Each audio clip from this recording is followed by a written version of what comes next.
So my name is Mark Warnke. I'm known as the Goat Guy, and I'm here to help you with kind of like a breeding pen and how I set mine up and what to think about with that.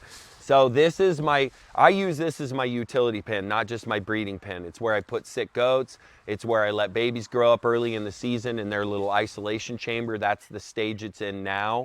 I have the baby pass through that they can come in here, get food and shelter, and they don't have to worry about competing with the adults for food while I'm trying to grow up big babies. But during breeding season, this becomes my breeding pen, and I'll set it up almost exactly the same way.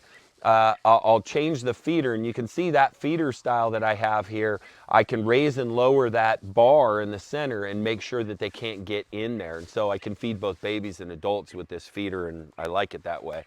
And then they got a little shelter. So I'll keep the bucklings in here. And the thing to think about when you're trying to, and it's a weird term, but it's called hand breeding. When you're hand breeding a goat, you literally means you have them on a leash and you're holding one or the other. Sometimes you can hold both. Usually the best to hold is the doe because the buck just wants to get his job done. And if the doe is mean towards the buck, which can happen, then you're at least there to solve the problem because the buck's so into breeding, he doesn't really get into defending himself, and you can end up with getting a buck hurt and hooked and everything else. So a lot of times I have the doe that's on the leash.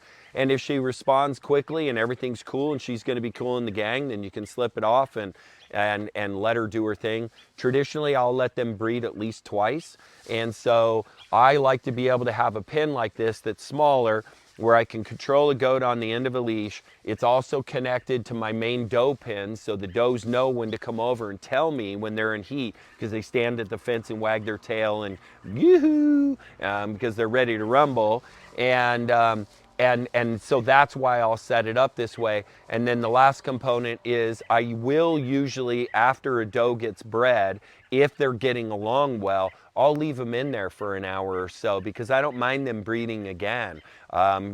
Multiple breedings are a good thing. It's just lots of times usually they'll breed once or twice and kind of be done, and then everybody's done for a little while, and you have to leave them in there for a while for everything to kind of kick back up and re-engage itself, which seems to take about 45 minutes to an hour from there. So it's really nice to have a pen to do all this stuff.